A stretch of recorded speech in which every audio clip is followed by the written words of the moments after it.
देखिए, आज उमेदवार राम जी ने अपना नामांकन दाखिल किया है और हम सब लोग उनके साथ हैं। ये चुनाव किसी इंसान की व्यक्तिगत महत्वाकांक्षाओं को पूरा करने का चुनाव नहीं है। ये चुनाव देश का चुनाव है। इस देश में नई सरकार का निर्माण कैसे होगा, कौन इस 140 करोड़ के देश को चलाने वाले लोग होंगे, इसका निर्णय जनता को करना है। और मैं मानता हूं कि राजस्थान में बदलाव की लहर देखने को मिल रही है। मैं कल बाड़मेर आ गया था, सब लोगों से मैंने बात की है। सभी नेता, नौजवान, बुजुर्ग, हर श्रेणी के, हर वर्ग के लोग समर्पित हैं कांग्रेस पार्टी को जिताने के लिए। और कांग्रेस ने सबसे सलाह करके, हो सकता है टिकट मांगने वाले बहुत लोग हों, लेकिन सबसे सलाह करने के बाद सबसे उपयुक्त व्यक्ति को कांग्रेस पार्टी ने अपना उम्मीदवार बनाया है। और मुझे लगता है कि एक साधारण पृष्ठभूमि के किसान परिवार से पार्टी ने टिकट दिया है। सब मिलकर चुनाव जिताएंगे, ना सिर्फ बाड़मेर में लेकिन राजस्थान के अंदर इस बार बहुत बेहतर कांग्रेस पार्टी का परफॉर्मेंस रहेगा। देश में जो सरकार 10 साल से चल रही है उसकी रिपोर्ट कार्ड जनता देखने वाली है। आपने किसानों के साथ, नौजवानों के साथ, महिलाओं के साथ जो आपने वादे किए थे वो सब धराशायी हो गए हैं। और 10 साल में सिर्फ टकराव की राजनीति हुई है। प्रतिशोध की भावना से काम किया, बदले की भावना से काम किया, विपक्ष को कुचलने का काम कर रहे हैं, कांग्रेस पार्टी के खातों को सीज कर रहे हैं और ये चाहते हैं कि विपक्ष बिल्कुल समाप्त हो जाए। ये लोकतंत्र के लिए शुभ संकेत नहीं है। इसलिए ये चुनाव संवैधानिक संस्थाओं का संरक्षण करने का चुनाव है। ये चुनाव देश में बदलाव का चुनाव है।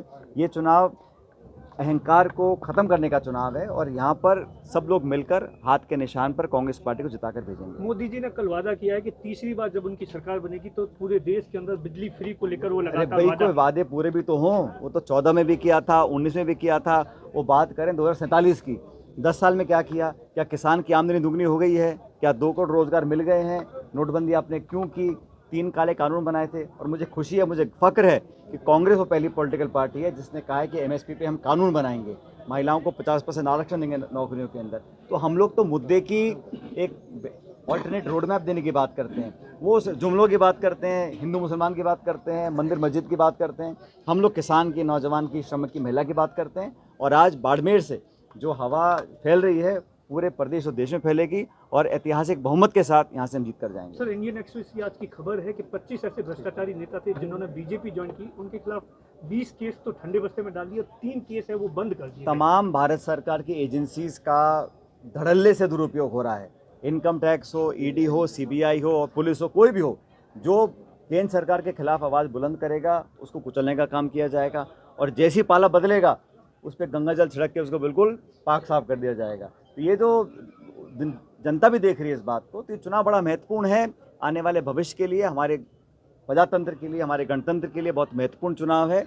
और इसमें व्यक्ति नहीं, दल और विचारधारा को देख के वोट पड़ेंगे। बांसवाड़ा डूंगरपुर से कांग्रेस पार्टी ने प्रत्याशी उतारा, क्या बांसवाड़ा डूंगरपुर में कांग्रेस पार्टी जहाँ जहाँ इंडिया अलायंस से हमारा समझौता है, जहाँ जहाँ हम भाजपा को चुनौती देने के लिए एक उम्मीदवार कर सकते हैं पूरे देश भर में, वो काम हम कर रहे हैं। वैसे इंडिया अलायंस की 24 पार्टीज़ हैं और हम लोगों ने समझौता करके तमाम प्रदेशों में ऐसा माहौल बनाया है कि बीजेपी को वॉकओवर ना मिले और मजबूती से लड़ रहे हैं। और मैं आपको आश्वस्त करना चाहता हूँ, ये चुनाव हम लड़ रहे हैं जीतने के लिए। 4 जून जब परिणाम आएंगे तो इंडिया अलायंस के फेवर में आएंगे।